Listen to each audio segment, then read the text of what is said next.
Alright guys, sa mapagpalang araw sa inyong lahat, meron tayong isang reaction video dito kay Rob Trip.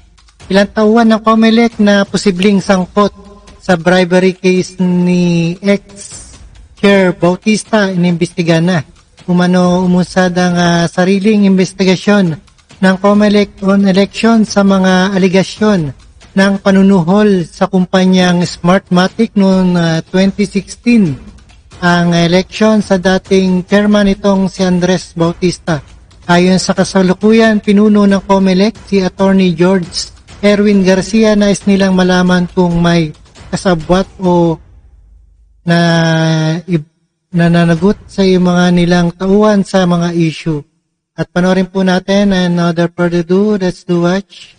Alright?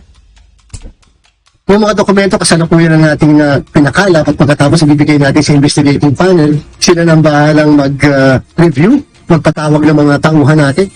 Patuloy na nagsasagawa ng sariling investigasyon ang Commission on Elections o COMELEC sa isyu ng pinasok nilang kontrata noong 2016 election sa Smartmatic. Partikular na kung may pananagutan ba ang ibang tauhan ng komisyon matapos magkaroon ng kontrobersiya hinggil dito. Kasunod ito ng pagsasampa ng kaso ng United States Federal Grand Jury sa dati nilang chairman na si Andres Andy Bautista dahil sa umano'y pagtanggap ng suhol mula sa Smartmatic na nagkakahalaga ng $1 million. Ayon kay incumbent chairman George Erwin Garcia, pinapakuha na niya lahat ng dokumento na magagamit ng binuo niyang panel na nag-iimbestiga kung may ibang personalidad sa COMELEC na sangkot sa issue. Una nang sinabi ni Garcia, hindi naman iisang tao lang ang gumawa ng krimen na malaking halaga ang pinag-uusapan. Ang batayan nila sa investigasyon ay ang kaso ni Bautista sa Amerika. Naging guidance po namin kasi yun eh. Naging basihan namin upang halongkatin ang mga dokumento. Tatandaan natin, limitado ang dokumento ng Amerika pero kami may dokumento sapagkat yun yung mga transaksyon na binabanggit po nila dito sa atin. And therefore, pinakala ipakuha namin lahat minutes ng lahat ng meeting, yung mismo mga vouchers, yung mismo mga dokumento patungkol sa financial, patungkol mismo sa mga kontrata. Kabilang din sa aalamin ng COMELEC ay ang malaking halaga ng savings ng komisyon na nawala umano o kung kanino ba ito napunta.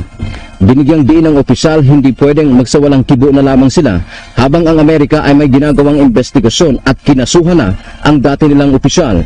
Batay sa indictment o akusasyon kay Bautista, may isa ring COMELEC commissioner na pumirma sa kontrata sa vote counting company na pinaniniwalaang ang Smartmatic dahil hindi available noon si Bautista.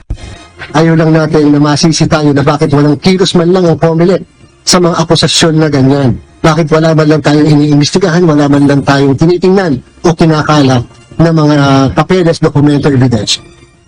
Sa huli sinabi ni Garcia, kahit naman nakasuhan na ang kanilang dating opisyal, dapat pa rin namang ipalagay na ito ay inosente hanggat hindi napatutunayan sa korte.